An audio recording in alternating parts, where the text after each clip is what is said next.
people. Happy Sunday. Happy last day of May. I'm impressed by this morning's reading. I feel like the universe is trying to tell me something because my best thinking seems to be at night now. Like when I'm trying to fall asleep, all these ideas race through my brain. That's how I got the idea to hang out with you guys twice a day. And I've been working on a project, and I started it from a place of, healing or venting. Anyway, it wasn't from a place of just love and kindness. And last night when I was trying to fall asleep and my best thinking brain was on, I asked myself, like, what value is this as far as, some of it was like to maybe hurt another person, which is not something that I'm good at or want to do. And I think my subconscious caught up with me last night. So I reframed it, and we'll be changing it to be a little more kind and forgiving and loving and hopefully helpful. And then I wake up and I still have that fresh on my mind, and that's exactly the approach I'm gonna take is a kind approach. And this is what I woke up to for a reading. Love truth, but pardon error by Voltaire. Often we don't like to admit it when we are wrong, even though simple logic tells us no one can be right all the time. And much of what we often argue about as right or wrong has nothing to do with right and wrong. Is it right or wrong to wear a red dress rather than a blue dress, or to take the bus rather than the train to work? Life is too short to always try to be right, or to put everything into the category of right or wrong. We save ourselves a lot of grief and pain when we are able to admit we made a mistake and avoid using the labels right and wrong when they just don't apply to the situation. We find great freedom in letting most things just be what they are without a judgment from us. And we learn to love ourselves and those around us the same way. Today, help me admit when I am wrong and not gloat when I am right. May I not see everything in terms of right and wrong. May I avoid being self-righteous. So my project was really like having the final word. And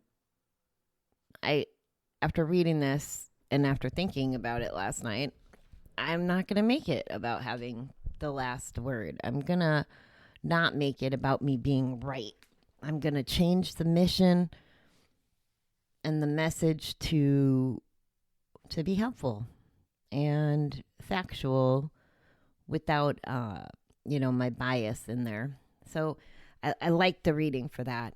As far as right and wrong in my relationships as a gambler, as the addict behavior to me is that we've been talking about.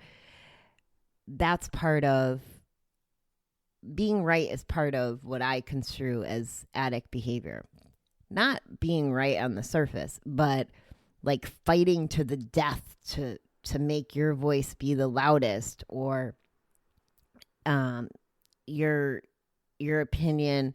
It's almost like you have to have other people buy into your opinion. Not you, of course, but people that my ex was like this, and I always blamed it on good old school Italian. And I'm not talking bad about Davey. I totally love Davey, and this was just one of his things is if he was passionate about a topic, he would, it was whoever had the loudest voice, especially if he was around his brothers.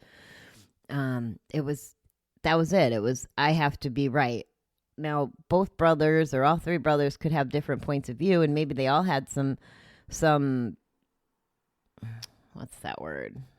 Not credibility, but validity. Maybe all 3 points had validity, but the old school Italian boys had to fight it out to whoever was the loudest to be right. That's just one example, and that's not necessarily because they're addicts. It's because they're, cute Italian guys. So in the addiction world and in the recovery world, both, like the recovery example I would give you has to do with, last weekend with the blow up in our group. There was different points of view, and I think religion and politics were involved. So if you ever hear that rule about not talking about those things, you might want to stick with it.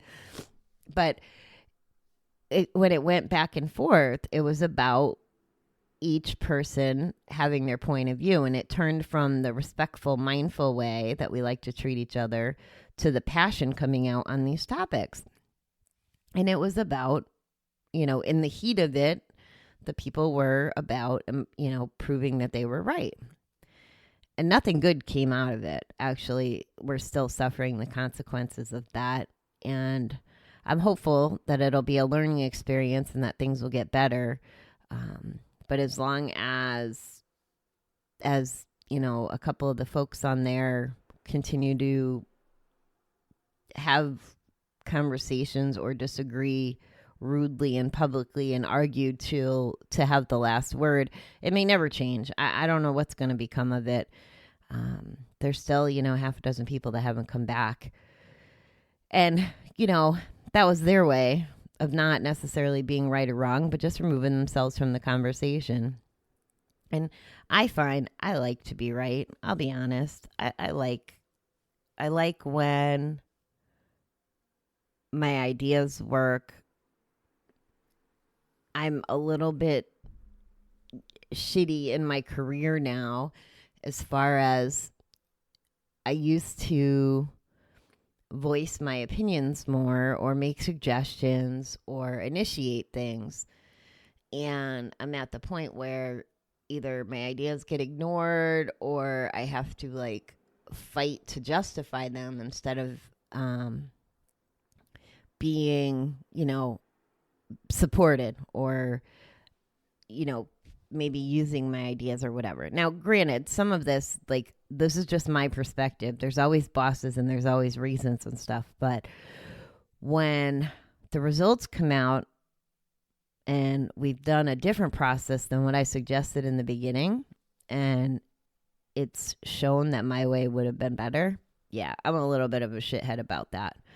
And that's part of the angst that's, growing in me over this happening so many times. That doesn't excuse it, but it definitely makes me want to be smug and right. Well, my way was right. You could have had X amount of sales, or, we could have helped, blah, blah, blah. And it's not a good, it's kind of a good feeling when I'm being a shithead, but it's not really, again, who I want to be. So I have to continue working on that. As far as admitting when I make mistakes, I'm generally pretty good at that. I don't think taking responsibility is a bad thing at all. I'm okay not being perfect, and I'm okay admitting that I'm not perfect, and I'm okay apologizing. It's okay to be whatever wrong is, and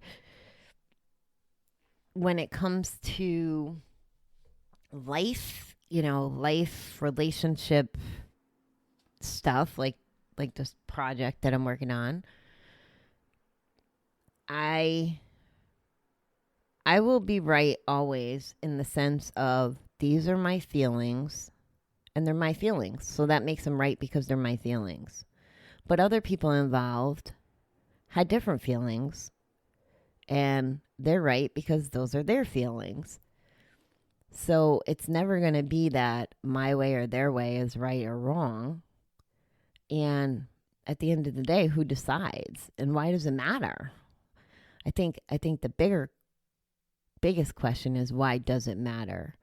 Does it then go to ego?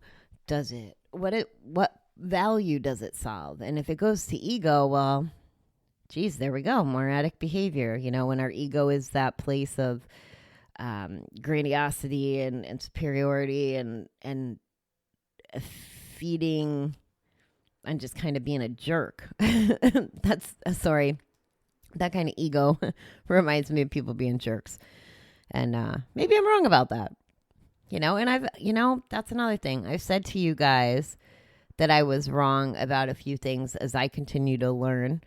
And it's important, in my opinion, that I do that, as if I do have bad information or my opinion's based on something that may or may not be true, and I get updated facts, I should tell you.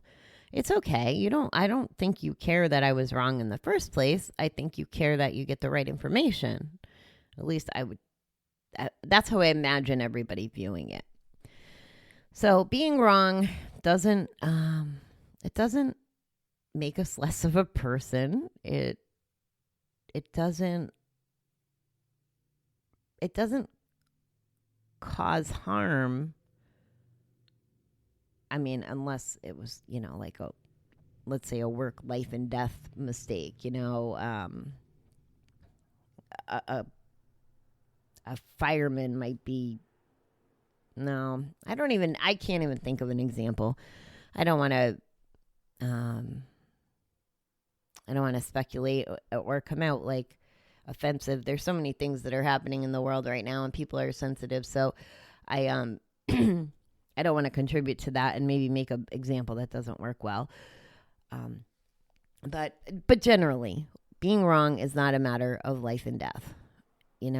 A jury being wrong. There we go. If a jury was wrong, that's a matter of life and death. If an innocent man gets put to the death penalty, for example, that's a life and death wrong. But, I mean, there's not a lot of decisions of that magnitude in our day-to-day life. So today's question or thoughts to maybe reflect on are, do we have to be right all the time? Do we have to be right with our parents, our children, our siblings, our spouses, our coworkers, just anybody who we have a conversation with? Is that part of who we are and something that we value? And if you do value it, you're not wrong, right? Like, it's not my opinion to say you're wrong, but if you do value it, I think I would ask myself, why is it important to be right? Going back to how important is it, our reading from a couple days ago. So maybe you want to be right about things, but maybe it's picking the things that you're vocally right about, because you do put the how important is it question into play. It's kind of neat how these readings build on each other, huh? Okay, well, I have a very aggressive, exciting day. I know you've heard that before, right? But I'm going to go work on my to-do list. It doesn't even feel like a weekend. All the days are starting to feel the same. The only difference is on a weekend, I don't have to look at my other computer. I'm still playing on these two computers, but not my work computer. I guess that's the new norm for me, the definition of a weekend. All right, beautiful people. Have a good day. I hope that you're right. Or if you're wrong, you're okay being wrong. All right, I'll chat with you tonight.